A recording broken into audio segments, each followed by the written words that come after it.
Good morning, children. I hope you are doing well. Today, I'm here with a very interesting story from your literature main course book, and the name of the story is A Retrieved Reformation by O.Henry. Do you know who was O.Henry? O.Henry was an American writer whose real name was William Sidney Potter. His stories are known for their surprise endings. A Retrieved Reformation is a short story by O.Henry about Mr. James Valentine, a burglar who plans to continue his life of crime after he is released from the prison. However, a chance meeting changes his way of life and he becomes a better person. The title, A Retrieved Reformation, itself conveys the theme of the story, as it means to make changes or improvement in one's behavior with the intention of setting it back on the right path. So, now let us read the story together and explore the events in the life of the protagonist, Mr. James Valentine, also known as Jimmy, which led to his reformation. Alright, children.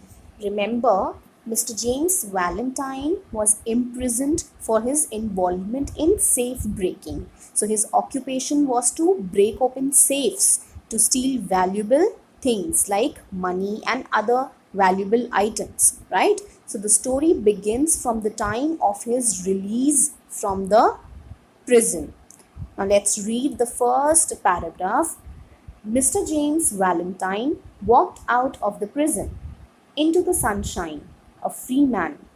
He went to the cafe of one Mike Dolan, who was alone behind the bar, and shook hands with him. So, as he was released from the prison after serving the term of his punishment, he was then a free man. He was happy as he walked into the sunshine. He was delighted to taste the joys of being free. He went to the cafe of Mike Dolan, who was at that time alone in his cafe. Mike Dolan owned a cafe as well as he provided a room to Jimmy on rent. And he also used his sources to set Jimmy free from the prison, right? Let's continue. Sorry, we couldn't make it sooner, Jimmy, my boy, said Mike. Feeling all right? Fine, said Jimmy. Got my key? So Mike apologizes to him that it took a little time to set Jimmy free from the prison. To which, of course, Jimmy replied that it was fine and he asked for his keys. Now, reading further, he got his key and went upstairs, unlocking the door of a room at the rear. Everything was just as he had left it. Even Ben Price's collar button that had been torn from the detective's shirt when they came to arrest Jimmy was still lying there. So, after receiving his keys from Mike, he went up and opened the door of a room at the back of the building. Where over here means the room that was at the back of the building. The building over here, the cafe, right? So Jimmy found that everything in the room was as he had left it. So it was here they had found Jimmy when they took him to prison. He even found Ben Price, the cop's collar button, lying on the floor, and it had been torn from the detective's shirt when Jimmy was fighting to escape. Jimmy pulled aside a panel in the wall and dragged out a dust-covered suitcase. He opened it and gazed fondly at the finest set of burglars' tools in the country. So now we come to know that why Jimmy went to Mike's cafe, right? So he had stored his safe cracking tools in the room of the cafe. He pulled out a suitcase covered with dust, opened it, and looked fondly, or he looked, lovingly at his tools. He owned the finest set of tools that could be found in the country.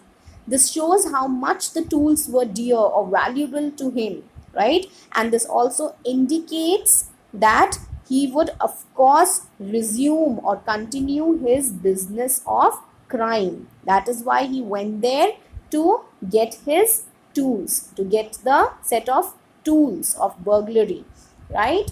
Or his burglary tools. You can make this out from the picture, that how he was trying to drag out or to pull out the dust covered suitcase in which he had hid his burglary tools.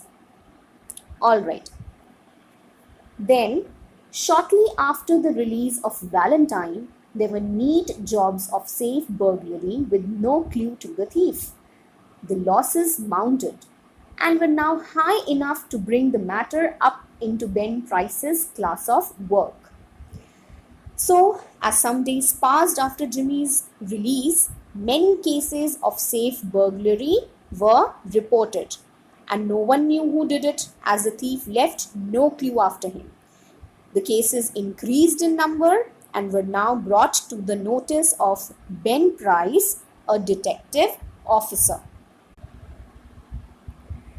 So when Ben Price, the detective officer, comes to know about the increasing cases of burglary, he says, "That's Jim Valentine's work. He's resumed business. He's got the only clams that can do such a clean job. Yes, I guess I want Mr. Valentine." Clamps over here means tools which hold two things together. Alright. So Ben Price suspects Jimmy for the safe burglary because he knew how Jimmy worked.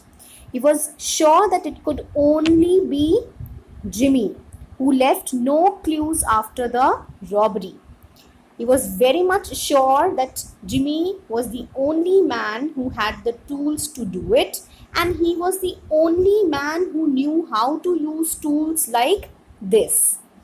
Alright, so this tells us that Jimmy was skilled at his trade and he used to move out of places where he has already committed a crime so that he can evade or escape the police. So now he reached to Elmore City searching for new locations from where he could carry on with his safe cracking business.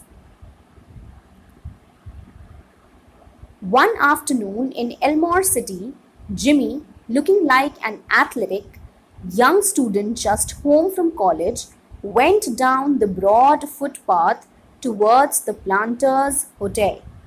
So now he reached the Elmore City, and he was looking energetic. Athletic over here means energetic and young as a college boy. He went down the street towards the Planters Hotel. A young lady crossed the street, passed him at the corner, and entered a door over which was a sign, "The Elmore Bank." Jimmy Valentine looked into her eyes, forgot what he was, and became another man. She lowered her eyes and colored slightly. Young men of Jimmy's style and looks were scarce in Elmore City. A young lady walked across the street, passed him at the corner, and entered a door. And over the door was the sign of the Elmore Bank. So Jimmy Valentine looked into her eyes, forgetting at once what he was. He became another man. Even she looked away, right? And brighter color came into her face. So young man like Jimmy did not appear often in Elmore. All right. Okay. Now, moving further, Jimmy collared a boy that was loafing on the steps of the bank and began to ask him questions about the town, feeding him coins at intervals. By and by, the young lady came out and went her way. "Isn't that young lady Polly Simpson?" asked Jimmy. "No," said the boy. "She's Annabel Adams. Her pa owns this bank."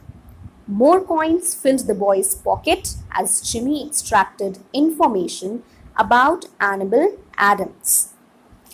So, Jimmy saw a boy who was hanging about, you can say wasting time or killing his time near the bank door. He began to ask him questions about the town, and he kept on filling the boy's, pocket with coins at intervals to get information about the young lady that he had just confronted. And as he was asking the boy, the young lady came out and went her way. He provided him with the information that is the girl's name was Annabel Adams, and that his father was the owner of the Elmore Bank.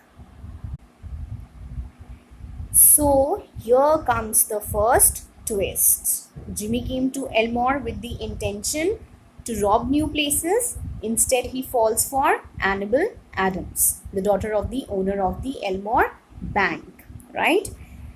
Here is a beautiful picture depicting the scene that how Jimmy was filling the pocket of the boy with the coins so that he could extract more information about Annabel Adams, right? So children, did it arouse your interests? Yes, I know, but now I would like to end today's session here.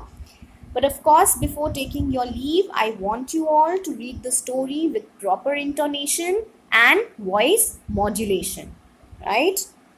And remember, stay positive, think positive, and do positive. Thank you.